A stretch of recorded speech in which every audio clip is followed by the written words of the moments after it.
Fusilamientos, sí, hemos fusilado, fusilamos y seguiremos fusilando mientras sea necesario. Nuestra lucha es una lucha a muerte.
Ernesto Guevara de la Serna es, para muchos, un ídolo. Para otros, solamente el esqueleto de un falso mito que ha tejido el cruzar de la historia. Las anécdotas sobre un joven idealista, luchador infatigable a favor de los necesitados, de un Robin Hood latinoamericano, han sido desmentidas por varios historiadores. Guevara, hasta llegar a Guatemala, no tenía formación ideológica ninguna. Era el aventurero aquel que lo que le interesaba era el juego de fútbol y la indiferencia y la fotografía que tomaba. Y entonces, cuando está allí en Guatemala, que comienza la invasión, él le escribe a su tía una carta: me estoy muriendo de la risa, no dice muriendo, dice una grosería, que no quiero repetirlo, de la risa, viendo a la gente correr por las bombitas que están tirando estos aviones. O sea, él es un espectador de aquella lucha que tiene parte del pueblo de Guatemala que respalda a Arbenz y las tropas de Castillo Armas que al fin dominan la situación y derrocan al gobierno de Arbenz. Enrique Ros, historiador e investigador, es autor de una de las más completas obras sobre la vida del guerrillero argentino, Ernesto Guevara, mito o realidad. En ese momento, Guevara decide, sin haber participado de la lucha, ingresar en la embajada argentina y fue atendido, y de nuevo lo vuelve a decir Ernesto Guevara en su diario, ¿no?, que él recibió una cortesía grandísima de la embajada porque recibía lo que él más quería, que eran periódicos de la Argentina que venían con regularidad a la embajada, y el bife, que es la carne que servían allí. Y allí ya ha conocido a Hilda Gadea. Hilda Gadea es una muchacha peruana y de ideas comunistas. Y es Hilda Gadea quien empieza a formar ideológicamente a Ernesto Guevara y quien lo presenta a una serie de figuras, lo había presentado, del gobierno de Arbenz. Así que ahí es cuando él empieza a formarse. Y ya había hecho contacto también a través de Hilda Gadea con Ñico López, que es el primer cubano con quien él hace contacto en Guatemala. Es Ñico, el Flaco López, quien lo recluta y lo presenta al grupo de cubanos exiliados que militaban en el movimiento 26 de julio en Guatemala. De esta forma, Guevara inicia una faceta de revolucionario y posteriormente viaja junto al grupo de cubanos a México. Varios estudios apuntan a que Ernesto Guevara, a su llegada a México, ya tenía definido su carácter de hombre cruel, de ejecutor de sus potenciales enemigos. En carta dirigida a su amiga y exnovia Tita Infante, señala: si se hubieran producido esos fusilamientos, el gobierno hubiera conservado la posibilidad de devolver el golpe, refiriéndose al derrocamiento del gobierno de Jacobo Arbenz en Guatemala. Yo conocí a Guevara a mediados del año 56 en México. Ahí una cafetería, un bar que había ahí, por el Zócalo, pegado ahí al Zócalo, que ahí concurrían muchos revolucionarios, ¿no? De distintas tendencias, ¿no? Lázaro Guerra militó en los movimientos revolucionarios cubanos. Marchó a México en calidad de exiliado y fue uno de los sobrevivientes de la expedición del Corintia. A mí el que me presenta es Ñico López. Pero al otro día que Ñico López viene, me dice, óyeme, lo que te presenté fulano, eso no sirve, ¿verdad? No te creas que vaya, cualquier cosa, eso no sirve. Él no es como tú y como nosotros y como yo. Este tipo es un tipo maquiavélico, ¿sabes? Y él es que le lleva y trae a Fidel todo el trajín de nosotros. Es un tipo repugnante, ¿no? Que Fidel llegaba y él decía, iba corriendo para donde estaba Castro, ¿no? Y Castro, fíjate, le gustaba que lo adulen, ¿no? Esa es la persona de él. Sí, él vino a pedirme ayuda. Me dijo que había 11 cubanos durmiendo en el suelo en el departamento de María Antonia González. Una pobre mujer, en un departamento muy chico, y estaban durmiendo en el suelo. Y aquello me tocó el alma. Y le dije, mándame 7 o 8 para acá, yo les haré una comida al día y alojamiento. Orlando de Cárdenas, periodista, fue amigo de Fidel Castro. Vivía en México y fue uno de los principales colaboradores del movimiento 26 de julio en tierras aztecas. A él al principio se le dijo doctor Guevara o Ernesto Guevara, pero cuando vimos que él se hacía burla de nuestra manera de hablar, entonces en represalia ya no le dijimos nunca más Guevara ni Ernesto, le decíamos el Che. Para todo el Che y el Che y el Che, y se le quedó lo del Che, que hasta el mismo Fidel y Raúl le decían el Che. Y se lo decíamos muchas veces con un poco de sorna, como para restregarle en la cara lo que él nos había hecho a nosotros. Nunca nos vio completamente como compañeros. Guevara nunca llegó a intimar totalmente con el grupo de jóvenes revolucionarios cubanos. Cuentan quienes compartieron con él el entrenamiento militar en tierras aztecas que su desprecio hacia los cubanos siempre se hacía sentir. Sentimiento que extendía a los negros y al pueblo mexicano, a quienes constantemente menospreciaba. Llegamos a México el 10 de diciembre de 1955 y Fidel me presentó y me dijo, muchachos, este es el coreano, él va a ser nuestro instructor militar. Miguel Sánchez, el coreano, combatió junto a las tropas estadounidenses en la Guerra de Corea. Fue reclutado por Fidel Castro como instructor militar de los cubanos que se entrenaban en México. Allí en la casa de María Antonia González conocí a Ernesto Guevara de la Serna, que después le decían el Che, todavía le decíamos el Chancho, porque él tenía poca afición por bañarse y siempre tenía un olorcito arriba que olía como a riñón hervido. Al principio quiso entrar en indisciplina y yo lo paré tranquilamente y le dije, yo estoy a cargo del entrenamiento militar, tú no eres más que un soldado. Se me puso a echar una sonrisita y yo le dije, 20 planchas, Ernesto Guevara de la Serna, y dio las 20 planchas. Él despreciaba a los negros.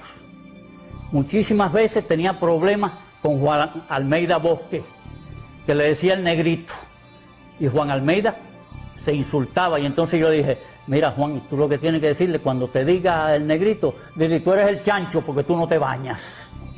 Y así se lo decía Juan Almeida Bosque. Después despreciaba a los indios. Fíjate cómo dijo, la indiada analfabeta de México. El 24 de junio de 1956, De México. El 24 de junio de 1956, un grupo de los presuntos expedicionarios es capturado por las autoridades de migración mexicana. Ernesto Guevara estaba entre ellos. Varios estudios acusan a Guevara de haber sido informante o delator al colaborar con las autoridades por temor a una posible deportación a la Argentina, su tierra natal, a principios de julio de ese año. Juan Almeida Bosque, él me dijo a mí que Ernesto Guevara de la Serna, el Che o el Chancho, había colaborado con la policía cuando nos arrestaron al grupo y lo llevaron a la cárcel migratoria de Miguel Schultz.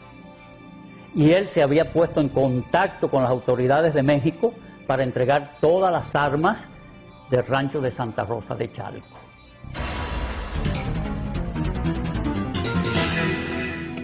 A la salida de la cárcel Miguel Schultz en México, Ernesto Guevara aún tenía dudas sobre su futuro y en particular sobre su propósito de participar en la expedición a Cuba. En carta dirigida a su madre le manifestó su intención de cambiar los planes y viajar a Europa y a la China de Mao. Finalmente, Ernesto Guevara de la Serna llegó a formar parte de la expedición del Granma, sobrevive el combate de Alegría de Pío y logra posteriormente internarse junto al reducido grupo de sobrevivientes en la Sierra Maestra. Aproximadamente 2 meses más tarde, en carta fechada enero 28 de 1957, a solo 6 días de haber reconocido matar a un hombre por primera vez en el combate de Llanos del Infierno, Guevara le expresa a su entonces esposa, la peruana Hilda Gadea, quien posteriormente la publicara en su libro Ernesto, la memoria del Che Guevara. Querida vieja, estoy en la manigua cubana, vivo y sediento de sangre. Una vez se coge un guajiro que no estaba, que según los datos, según todo coincidía que él era chivato del ejército, ¿no? Pero no había una seguridad concreta, el tipo nunca confesó. Jaime Costa fue asaltante del cuartel Moncada, expedicionario del yate Granma y comandante del ejército rebelde. Fue enviado por Castro a reagrupar a los miembros del movimiento 26 de julio, exiliados en Centroamérica. Entonces se formó el tribunal y acordamos que no hay una seguridad que él haya sido un delator de una operación. Por lo tanto, no se puede quitarle la vida. Y el Che dice, bueno, si no la quitan ustedes, se la quito yo. Entonces todo el mundo se viene mirando ahí, ¿por qué tú lo vas a matar, chico? Tú ves que tú no eres cubano. Es un cubano. Y no ha confesado que es delator. Y Ramiro dice que no se puede fusilar como presidente de ese tribunal. Y en ese momento, ¿qué más grado tiene? Y entonces él sacó la pistola y lo mató ahí. Y ahí donde el Che tiene la frase esa, ante la duda no hace más nada, hay que fusilarte.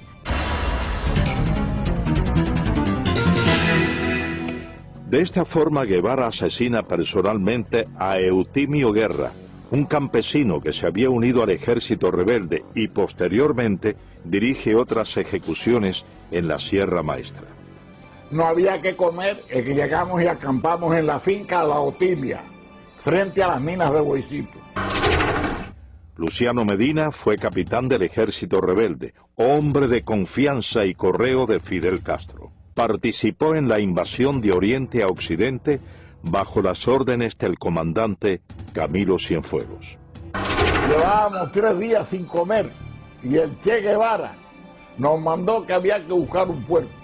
Y yo fui a casa de Carlos Sotolongo, que tenía una finquita allí cerquita de la mina, y compré un puerco que me costó 70 pesos. Entonces ya estábamos comiendo allí, toda la tropa estaba comiendo, y entonces llegó un señor y le dijo al Che Guevara, bueno, es que tenemos un chivato, que hay que ver cómo se saca ese hombre de aquí, que se llama Juan Pérez, dueño de la finca Rancho Claro, que es un cosechero de café. Entonces mandaron a buscar el hombre tenía 3 hijos, chiquitos de 4, 5 y 6 años, no tendrían más los chiquitos que tenía allí. Entonces cogieron y lo fusilaron. Y eso nos cayó mal a toda la tropa. Los fusilamientos se generalizaron. Varias investigaciones responsabilizan a Ernesto Guevara por el asesinato de al menos una docena de hombres en la Sierra Maestra. En la gran mayoría de los casos, sin tener pruebas incriminatorias. Yo conocí a Ernesto Guevara en la Sierra Maestra en el mes de marzo de 1958, que como corresponsal de guerra de la revista Bohemia fui a entrevistar a Fidel Castro.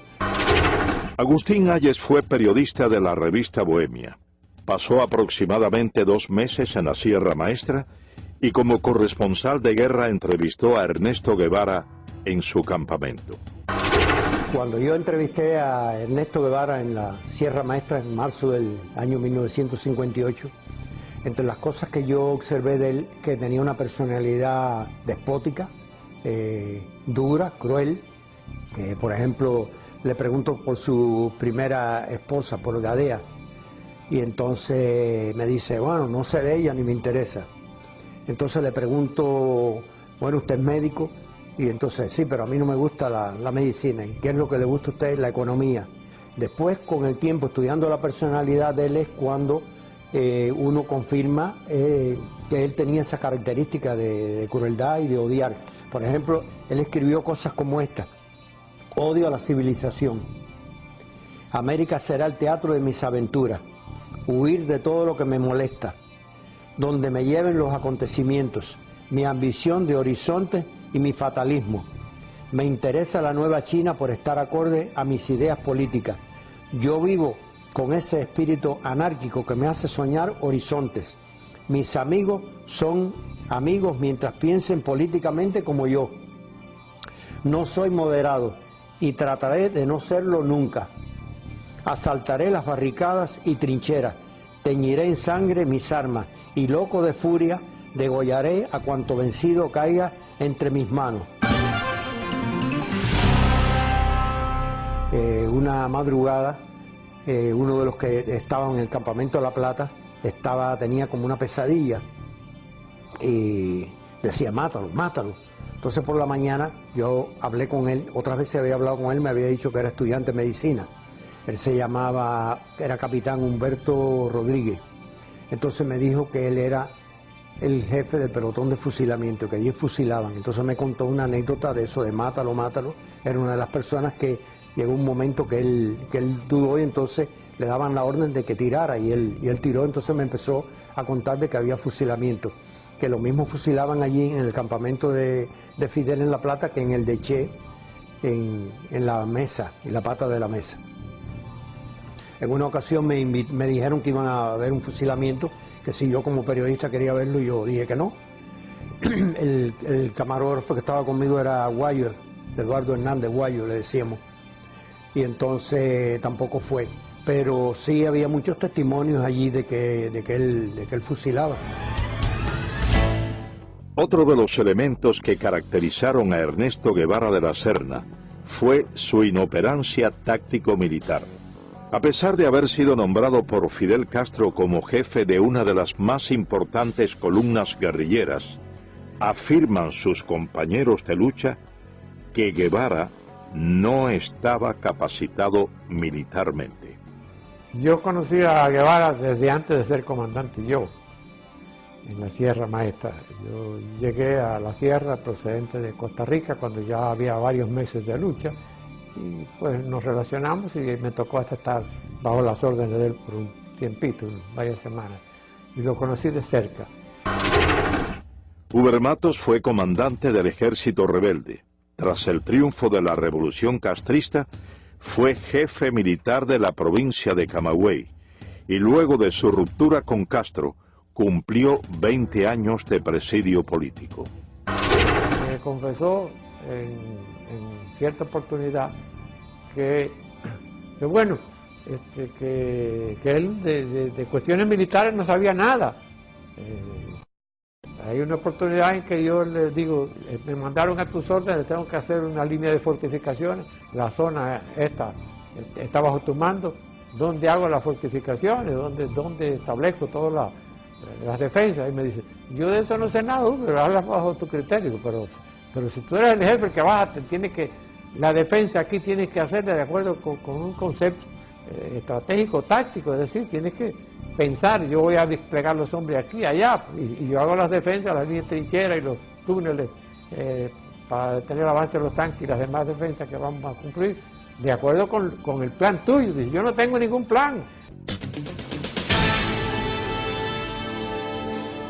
Varios textos ponen en entredicho la autenticidad de los diarios de campaña publicados y supuestamente escritos por Ernesto Guevara. Durante el paso de la columna número 8 Ciro Redondo por Camagüey, Guevara y su tropa tienen que huir después de un enfrentamiento con fuerzas del ejército del general Fulgencio Batista, abandonando en el lugar de los hechos toda la correspondencia y los manuscritos del diario de campaña de Guevara en la Sierra Maestra. Datos que, posteriormente, fueron empleados por la policía para arrestar a varios colaboradores del ejército rebelde. Me dan la orden a las 8 de la noche que me traslade urgente para Camagüey con mi avión y mis pertenencias. Carlos Lazo es piloto aviador. Fue segundo teniente y piloto de enlace del Ejército de la República. Combatió al ejército rebelde. El coronel Dueñas me dice, ¿a qué hora tú puedes volar mañana temprano? Y le explico que a la hora que quiera. Y me dice, bueno, a las 6 vuelo para un lugar que le llaman Cuatro Compañeros. Allí hay un tiroteo entre el ejército, un grupo del ejército, no eran muchos, eran unos 40 soldados de la Guardia Rural. Allí hay 2 muertos por la gente de Che y heridos, y se mandan a correr, dejan 2 camiones. En uno de los camiones tenía toda la correspondencia, todo el diario de Che, el cual yo leí bastante. Hablaba todo el que había cooperado en Camagüey y que la mayoría no cooperaba, que era una provincia completamente latifundista, entre paréntesis, lo ponía así, y comprometía a cantidad de personas, no solo de Camagüey, de otras provincias. Muchos pertenecían, pero muchos al Partido Comunista del pueblo que ellos hablaban, de Guaymaro, de Baraguá, de Florida, de todos esos lugares. Varias anécdotas y documentos reflejan el carácter despótico de Ernesto Guevara hacia sus subordinados. Guevara acostumbraba a humillar a los hombres bajo su mando. Yo me incorporo a la columna en un campamento que se llama El Algarrobo. Aquel día, una tarde, nos formaron cuando nosotros llegamos ahí, que veníamos de la zona más al norte de la sierra. Cuando llegamos allí, por la tarde nos formaron, éramos unos 200, 300 hombres, alrededor de eso. Y ahí vino Guevara y nos habló. Eduardo Pérez fue primer teniente del ejército rebelde. Se incorporó en las villas a la columna número 8 Ciro Redondo, que comandaba Ernesto Guevara. A nosotros nos mandan a la zona que va entre Fomento y El Pedrero, en un lugar un poquito más adelante de un lugar que se llama Cipiao. Empezamos a combatir de acuerdo con las órdenes que teníamos. No nos habían situado todos éramos bisoños ahí, no nos habían situado ningún personal experimentado. El primer día, en el primer combate, cuando llevábamos 2 o 3 horas combatiendo, vimos que allí no había posibilidad de resistir, nos retiramos e hicimos una línea de resistencia como 1 kilómetro más atrás. Ahí mandaron a alguna gente experimentada, 4 o 6 gente experimentada, entre ellos Rogelio Acevedo, los mandaron a esa línea de combate y ahí estuvimos combatiendo 3 días continuados. En esos 3 días no recibimos comida, no recibimos nada. Y en el tercer día viene Camilo, que traía unas armas allá a Guajay, y vino hasta el Pedrero. Cuando llega Camilo al Pedrero, los otros que están allí, nadie se atreve a mandarnos nada de comer. Cuando llega Camilo, allí al Pedrero, el Che no está, y Camilo empieza a preguntarle cómo está la situación. Y Camilo dice, pero ven acá, y a estos hombres, ¿por qué no le mandan comida? No, porque el Che dice que no, porque se tuvieron que retirar de la primera posición que tenía. Dice Camilo, no, pero que los maten a tiro, que los maten el ejército, pero ¿cómo los va a matar de hambre el argentino este? No. Y esa tarde nos llegó a nosotros cajas de malta, salchichones, cajas de galletas, y pudimos comer esa tarde después de 3 días. La primera misión de Ernesto Guevara tras su llegada a las villas fue tomar el control de la zona hasta ese entonces en manos de los guerrilleros que operaban en el Segundo Frente Nacional del Escambray. Guevara realiza su primer contacto con los miembros del Directorio Revolucionario Estudiantil 13 de marzo y aprovecha la reunión para dejar en claro su posición de hombre fuerte y sin escrúpulos, al asesinar durante ese primer encuentro a 2 campesinos acusados de ser chivatos. Guevara llega a las villas. Él tenía un interés especial en hablar con nosotros, quizás por la aureola que representaba que los grupos nuestros estaban formados por gentes estudiantes, pichones intelectuales algunos.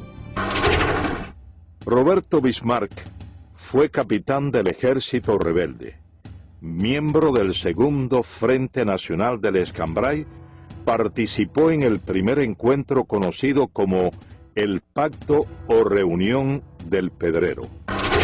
Fuimos a la reunión aquella, una reunión que tuvo lugar en el Pedrero, una sección del campamento de nosotros, y allí lo conocimos. Lo conocimos como podíamos conocer a cualquier otro. Y estuvimos conversando quizá un periodo, quizá de unas 4 o 5 horas. Ese fue el contacto mío y de nosotros con este personaje. Pensamos que este hombre no tenía ninguna intención idealista ni remotamente. Por ejemplo, un hecho que resultó bastante chocante para mi persona.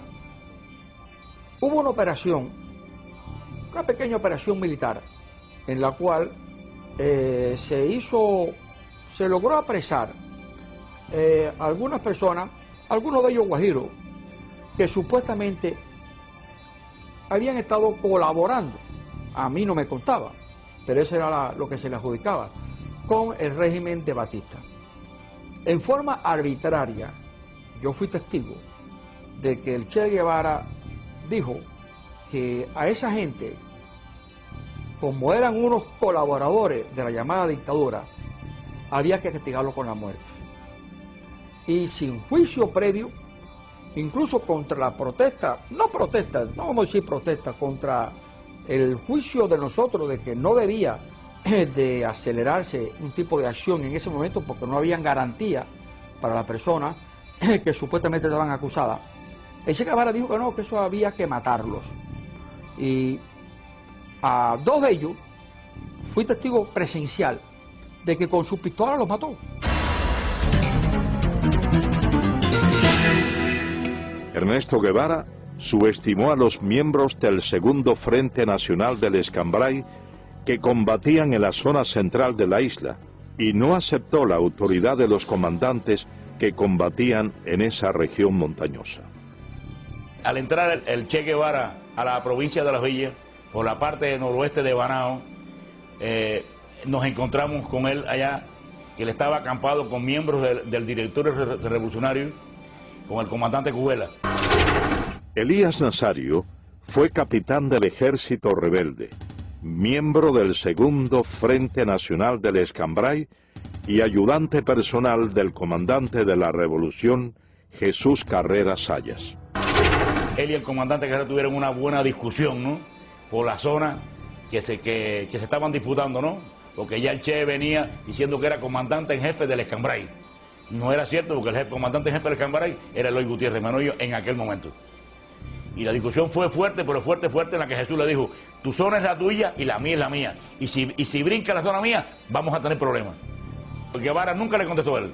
Agachó su cabeza y dejó escapar, vaya, Y entonces intervino en esa discusión el comandante Armando Acosta Cordero, estaba el comandante Ramiro Valdés, y entonces intervino en esa discusión el comandante Armando Acosta Cordero, estaba el comandante Ramiro Valdés, el capitán Olo Pantoja cuando era capitán.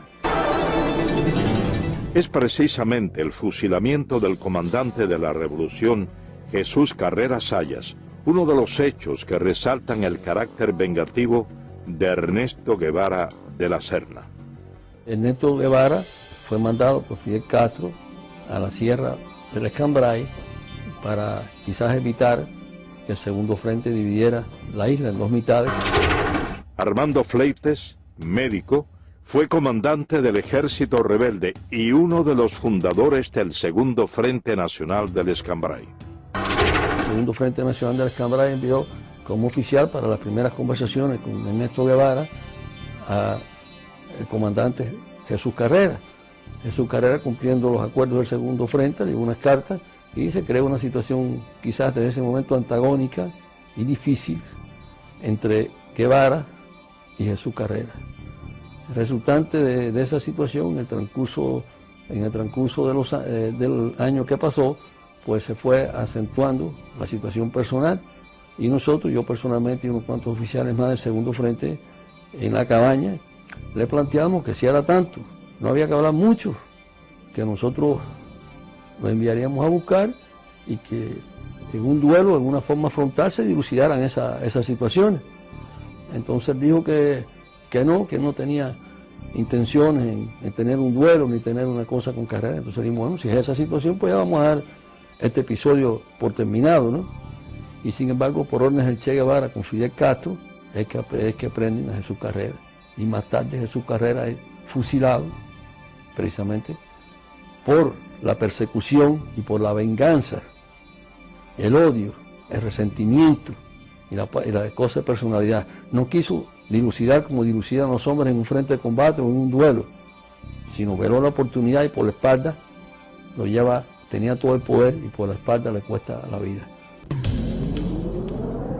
Entre las hazañas injustamente atribuidas a Ernesto Guevara de la Serna está la toma en la ciudad de Santa Clara de un supuesto tren blindado. Varios de los protagonistas de ese hecho contradicen lo expuesto por el régimen castrista y manifiestan que todo lo orquestado, más que una proeza militar, fue una traición a una negociación ya acordada por el Segundo Frente Nacional del Escambray con oficiales del ejército de Batista. El tren blindado fue una acción de traición del Che Guevara al Segundo Frente Nacional del Escambray. Lázaro Asensio, abogado y periodista, fue comandante del Ejército Rebelde y miembro del Segundo Frente Nacional del Escambray. Las tropas nuestras estaban peleando en la zona de Manicaragua y de Cumanayagua. Y el señor Cuso Gómez fue a verme para venir a avisarme de que el tren blindado, el famoso tren blindado, estaba dispuesto a entregarse al Segundo Frente Nacional del Escambray. Las condiciones eran muy sencillas. El tren blindado, los elementos del tren blindado, los soldados del tren blindado iban a entrar por la zona del acueducto de Santa Clara y allí nos iban a entregar las armas con el compromiso de que ellos se quedaban allí sin pelear contra sus compañeros. Pero por filtraciones que sucedieron, el Che se entera de esa posibilidad y entonces, ¿qué es lo que hacen ellos? Atacan al tren blindado antes que darle la oportunidad que el tren blindado se entregara a nosotros y ahí se produce el ataque de Santa Clara. Es precisamente a raíz de la entrada a la ciudad de Santa Clara de la columna número 8 Ciro Redondo, comandada por Ernesto Guevara, cuando comienzan las ejecuciones indiscriminadas tal y como había ocurrido en la Sierra Maestra. Guevara ordena, sin la realización de procesos judiciales, el fusilamiento de varias decenas de personas supuestamente acusadas de haber cometido crímenes o de ser delatores del depuesto régimen. El primero que entra en Santa Clara, la ciudad estoy hablando, es el Che. Y Félix Torres, un viejo comunista de las villas, le va diciendo al Che quién eran los chivatos de Batista. Y el Che, sin más ni menos, los va cogiendo, sin interrogar, y los va matando. En eso entra el segundo que entra en Santa Clara, es Camilo. Y entonces Camilo tiene una expresión, coño, pero aquí se han bañado en vez con agua, con sangre, porque donde quiera hay un muerto tirado en una esquina. Han acabado con este pueblo.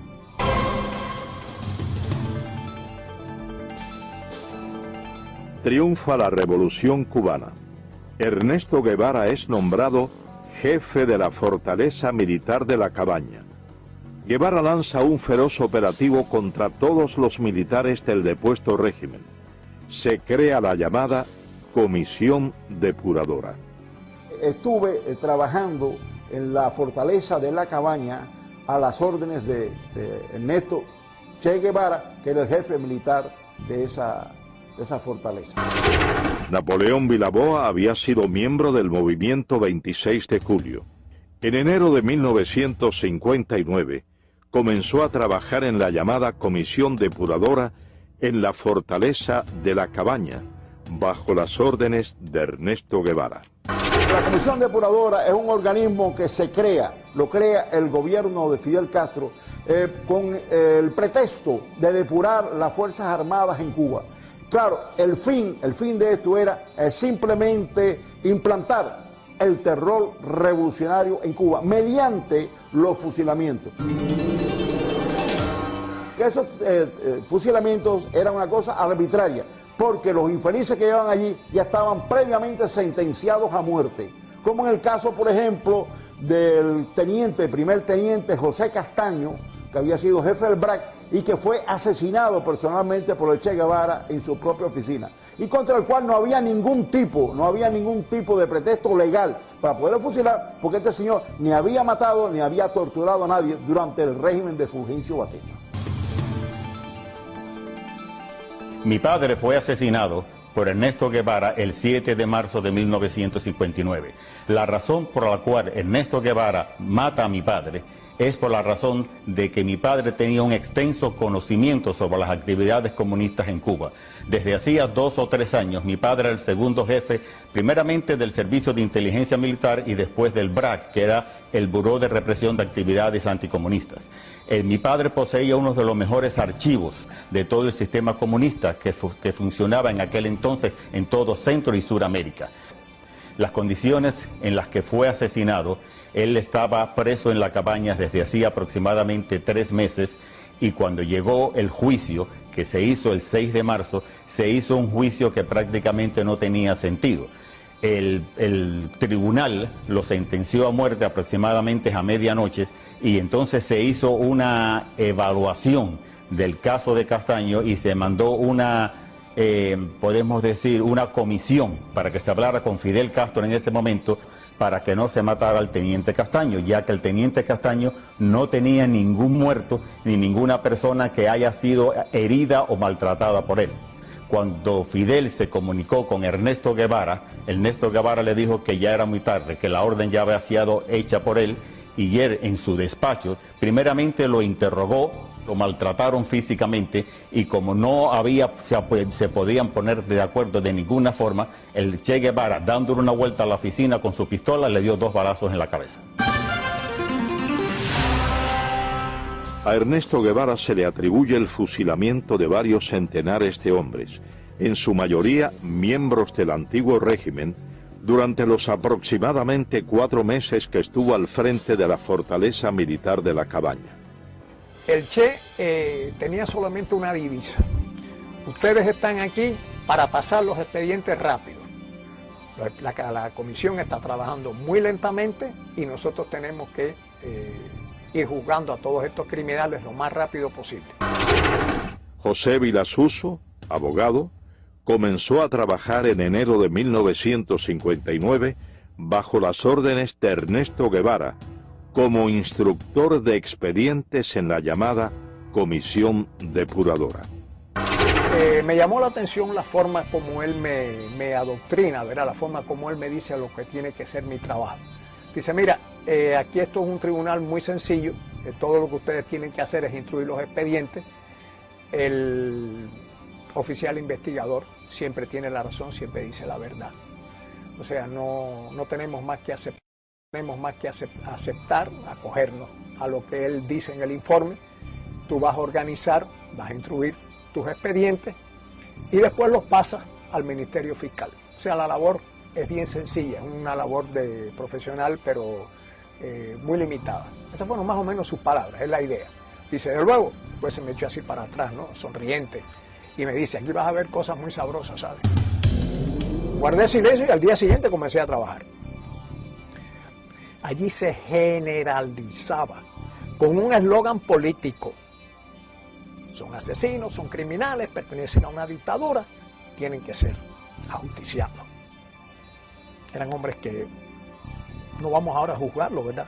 Pero no nos correspondía a nosotros ejecutarlos. Yo preparando la sentencia y él pues dirigiendo el paredón. Fui al paredón. Me acerqué al lugar, me paré junto a los postes. Me fijé bien el lugar donde se situaban los reos. Efectivamente el paredón estaba a la espalda y más o menos lo que era la altura del pecho a la cabeza, pues se veían los impactos de las balas, ¿no? En una línea recta. La sangre coagulada a los pies, porque claro, se sacaba el cuerpo inmediatamente después de la ejecución, pero aquello quedaba tinto en sangre. Ahí estuve mucho rato, imaginando qué es lo que es un hombre parado, amarrado a un poste, y 6 hombres que no lo conocen, a quienes nada le hizo, quien por la razón de vestir un uniforme distinto va a ser ejecutado. Sin la presencia de pruebas incriminatorias, sin la posibilidad del ejercicio de una defensa justa, cientos de hombres fueron condenados a la pena de muerte por fusilamiento mediante sentencias preestablecidas en los denominados juicios sumarísimos. Ernesto Guevara preparó a muchos de sus hombres de confianza, quienes dirigieron o firmaron las ejecuciones a lo largo y ancho de la isla, con la misma falta de escrúpulos que su jefe. Y estoy en el despacho del jefe del regimiento de Santa Clara, que era Ramiro, pero Ramiro no funcionaba allí. Ramiro se pasaba, yo no sé en qué andaba, pero no estaba en el despacho. El que estaba era Olo. Con Olo Pantoja yo tenía buenas relaciones, yo me llevaba muy bien con Olo, tenía un gran aprecio. Orlando Olo Pantoja fue capitán del ejército rebelde. Fue hombre de la entera confianza de Ernesto Guevara. Murió en Bolivia como miembro de la guerrilla guevarista. Entonces yo estoy en el despacho, sentado y conversando con Olo, y diciéndole que tiene que licenciarme, que si no, que me vayan a coger preso, porque a mí el ejército no me interesa. Me dijo, está bien, vamos a licenciarte, y mandó a uno allí que me hiciera los papeles. Entonces, entra un soldado y le da un papel y le dijo, mira, eso de las crucecitas son los que van a fusilarse mañana. Y yo voy y me pongo por detrás de él porque había amistad. Y le digo, ven acá, Olo, y esa gente ya lo jugaron. Y dice, no, eso lo van a jugar esta noche.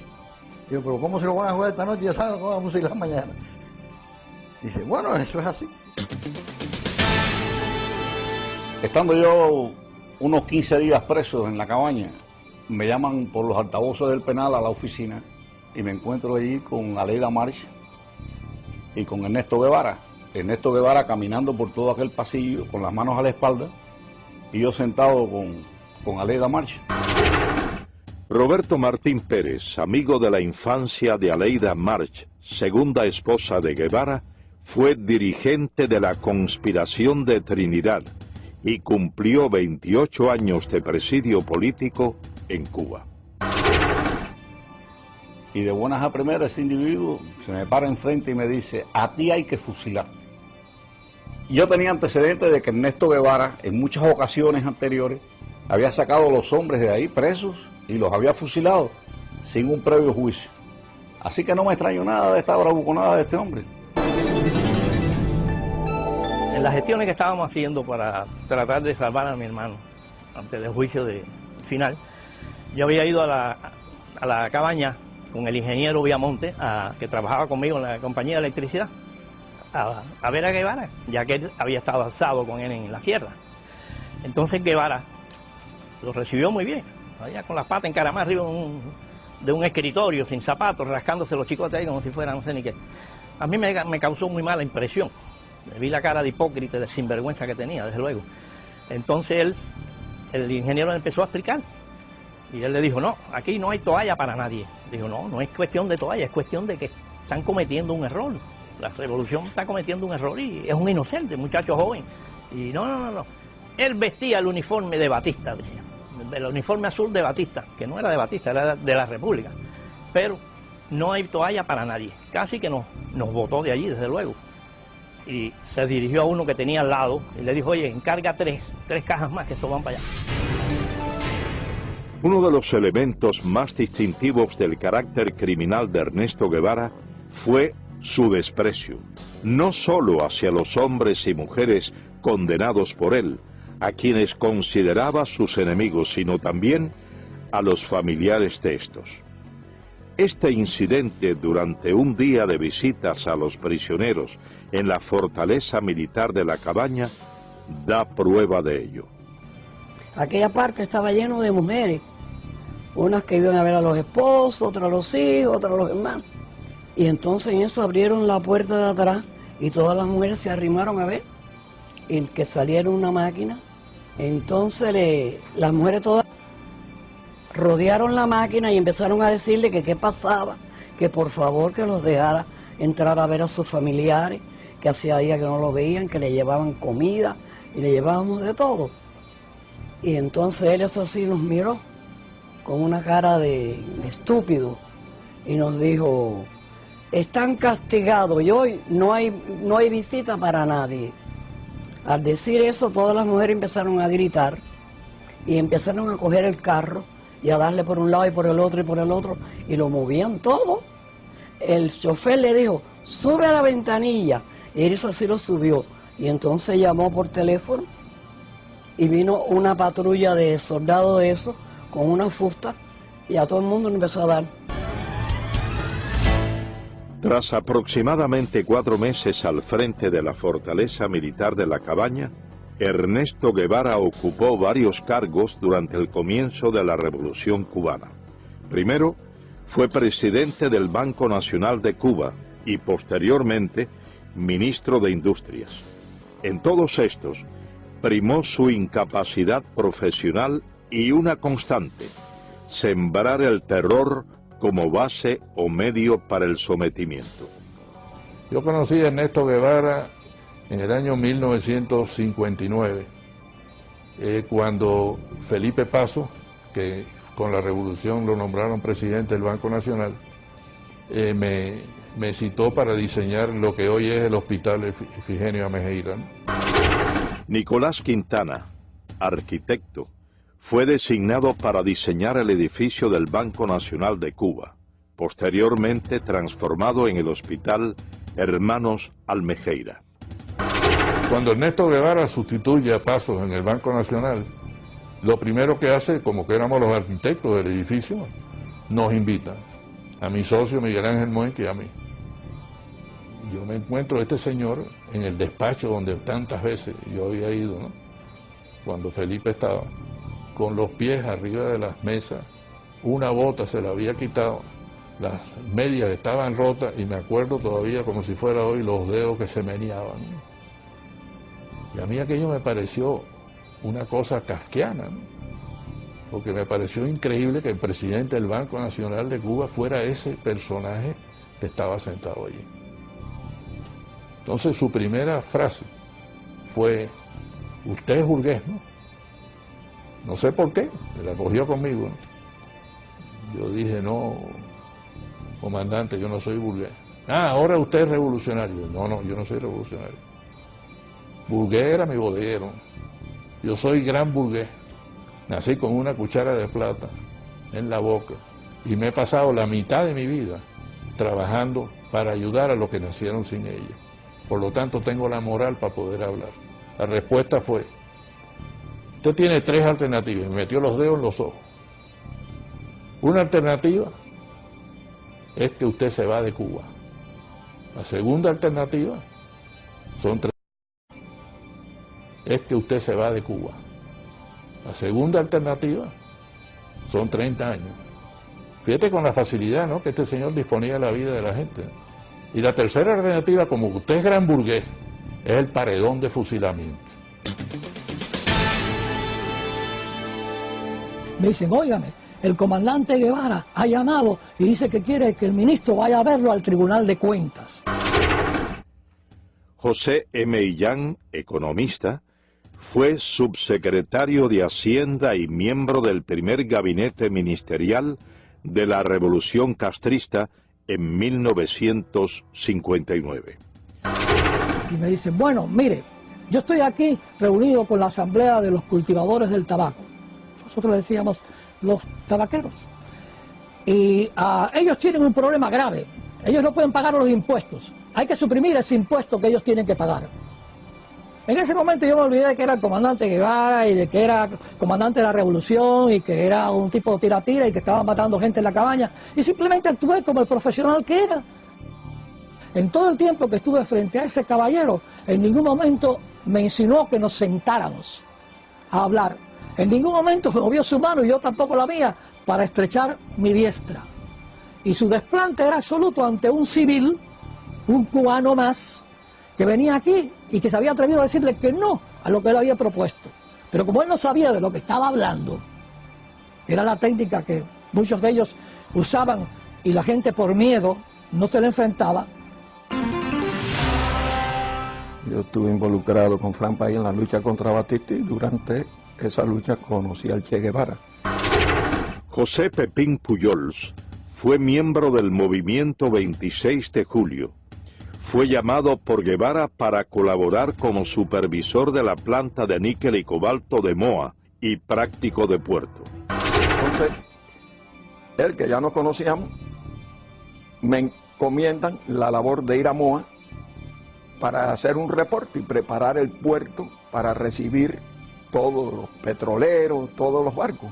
Y cuando yo vuelvo en una de las tantas reuniones que tuvimos en La Habana, entró un ayudante del Che con un montón de papeles y se quedó parado. Entonces el Che le dijo: ¿qué quieres? Le dice: pasa que estos son revolucionarios. Los papeles eran los fusilamientos del día siguiente. Él cogió todos los papeles, los firmó sin mirar, porque no importaba quién fusilaba, había que fusilar para sembrar el terror. Entonces muchos de los ingenieros jóvenes hablaban con él bajo la intimidación que tenía de esa arrogancia de decirte: la revolución no tiene a menos fusilar al mejor de los comandantes, así que no es nada fusilar al mejor de los ingenieros. Todo el mundo trabajaba bajo esa presión de no equivocarte. Entonces tú te limitabas a hacer las cosas en la manera más segura. Como práctico de puerto, es un riesgo entrar un barco de noche. Pues no, cerré el puerto y el barco se tenía que quedar esperando allá afuera, que le costaba, incrementaba el costo de demoras. Pero todo el mundo empieza a trabajar con temor. Ernesto Guevara de la Serna, a pesar de ser tan cruel y despiadado con sus enemigos políticos y practicar el despotismo en exceso y en ocasiones la indiferencia con sus subordinados, siempre sintió temor al enfrentar a Fidel Castro. Varias investigaciones muestran que desde el primer encuentro entre ambos, en Ciudad de México, en 1955, Guevara mostró ese sentimiento y Fidel Castro, al constatarlo, llegó hasta abusar del guerrillero argentino.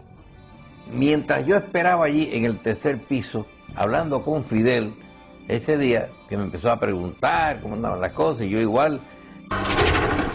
José Ignacio Rasco, abogado, compañero de Fidel Castro durante 11 años de la etapa estudiantil, fue llamado por este a colaborar con la revolución en el año del triunfo insurreccional. Y en eso llega el Che Guevara, y el Che Guevara le dice algo a Fidel que había que proteger a un señor que estaba acusado de que podía traicionar a la causa revolucionaria y que había que fusilarlo. Y entonces Fidel ha cogido por la solapa al señor Che Guevara y pero Che, no seas idiota, no te acobardes, si tú quieres lo fusilas, si te parece mejor lo pones en un avión y lo mandas para el exilio, o si no lo dejas que se pudre en la cabaña. Esta anécdota, a mi juicio, retrata cómo era la sumisión de el Che Guevara a Fidel Castro en aquellos momentos ya. Es decir, siempre le tenía pánico, le tenía miedo. Podían discutir mucho, pero al final el Che siempre agachaba la cabeza.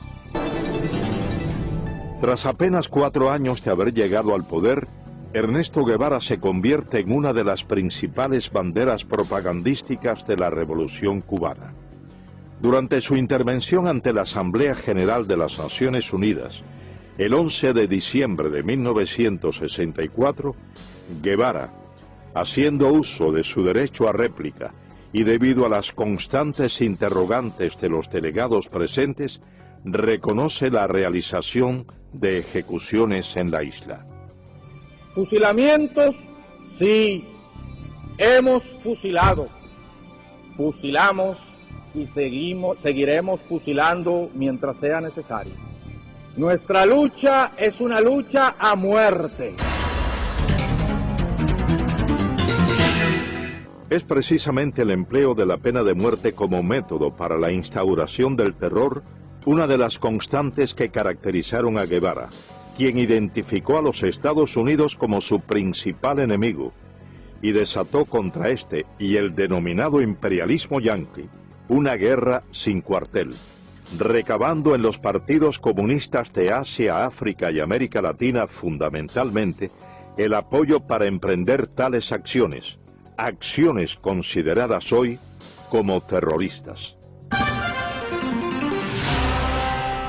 Durante su mensaje a la Tricontinental, Guevara proclama textualmente: el odio como factor de lucha, el odio intransigente al enemigo, que impulsa más allá de las limitaciones naturales del ser humano y lo convierte en una efectiva, violenta, selectiva y fría máquina de matar.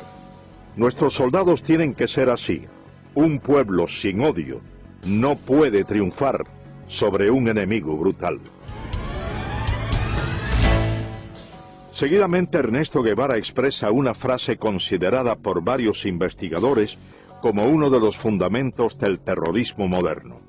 Hay que llevar la guerra hasta donde el enemigo la lleve, a su casa, a sus lugares de diversión, hacerla total.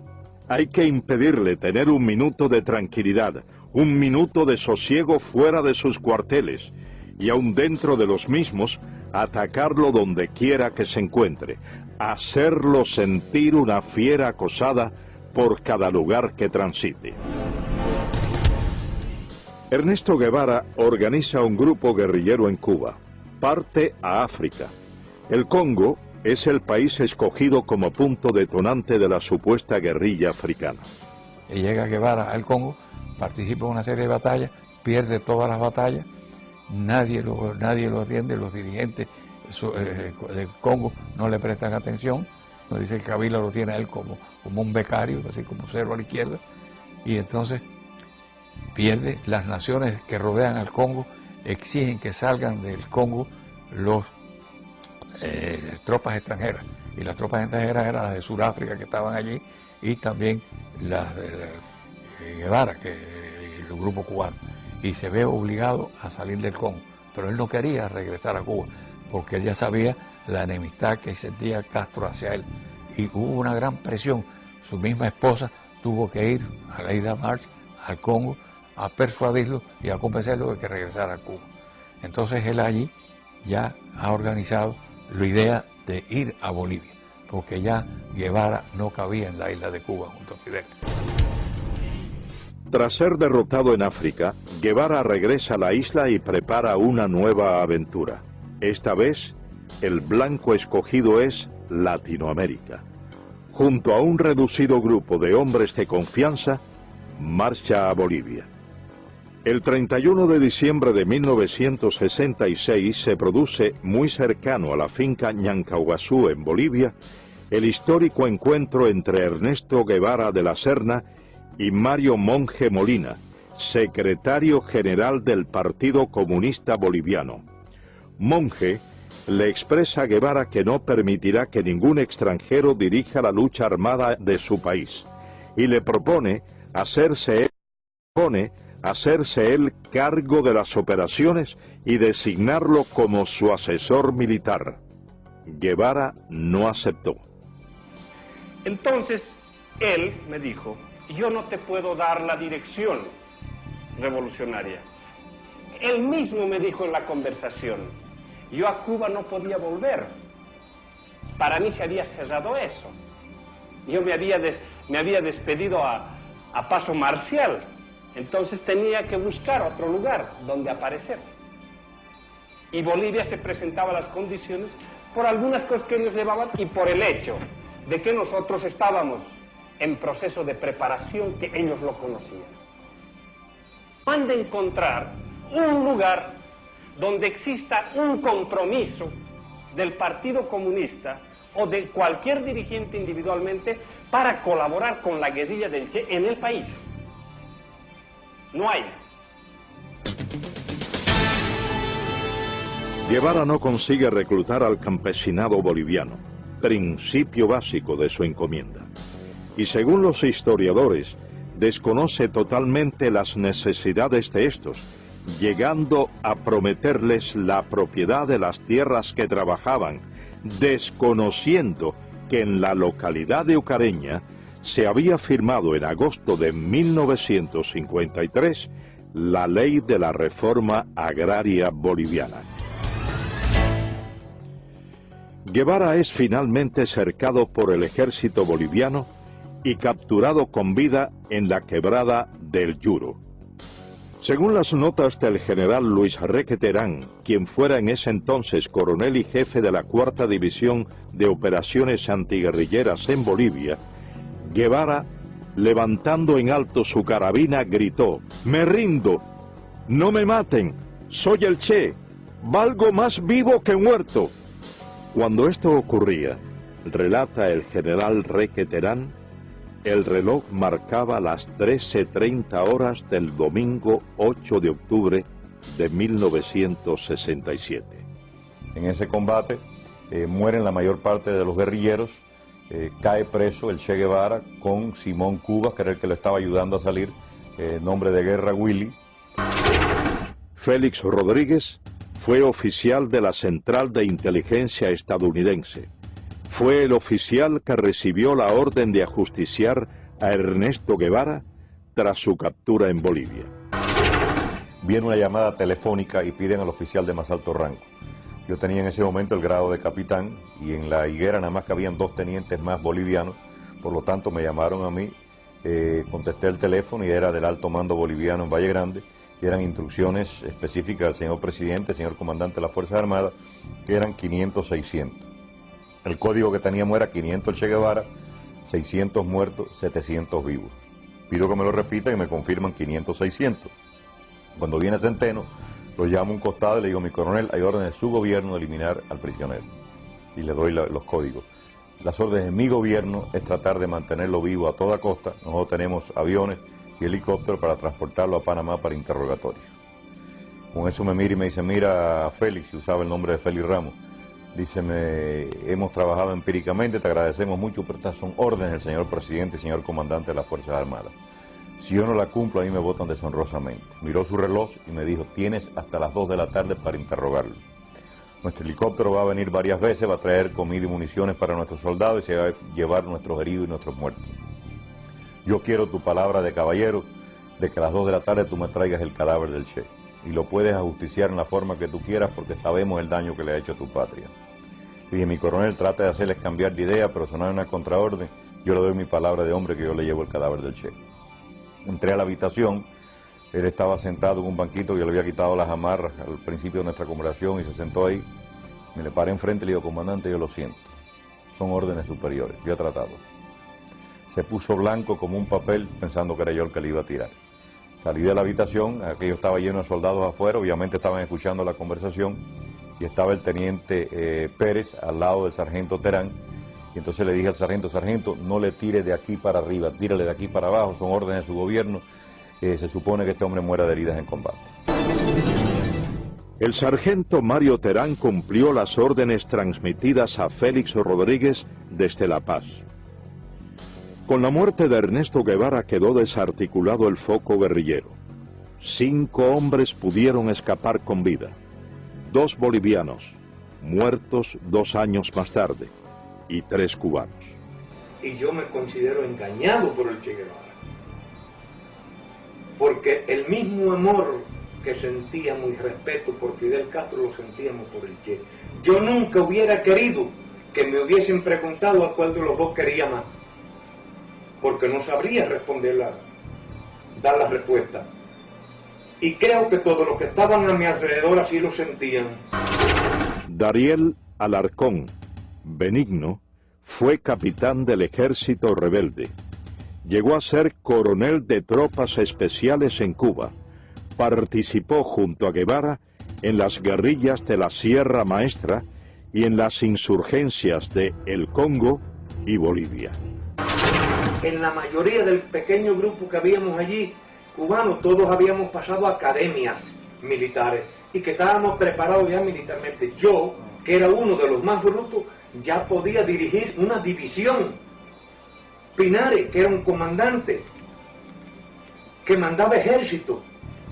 Gustavo Machín, otro comandante. Bilbo Acuña, otro comandante. Todos éramos reclutas. Ninguno podíamos tomar la decisión aún ni de situar una posta. Éramos nulos. Entonces, ¿por qué no aprovechó nuestra capacidad militar? Yo se la demostré. Porque yo fui el ametralladorista, fui el explorador, fui el punto de vanguardia.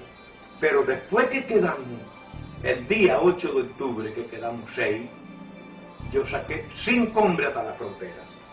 Con Chile, después de caminar 3.500 kilómetros, con 3 divisiones del ejército persiguiéndome día y noche. Y le hice más baja al ejército que cuando éramos el grupo completo. Rompimos 14 cercos al ejército y perdí un hombre, pero atravesamos la selva y atravesamos el altiplano y salimos a Chile.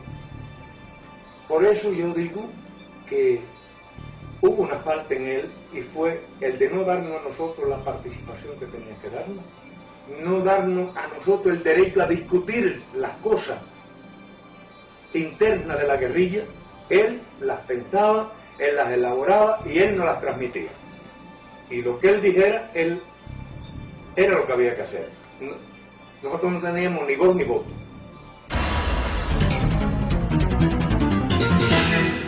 Ernesto Guevara de la Serna finalizó su aventura como guerrillero en La Higuera el 8 de octubre de 1967.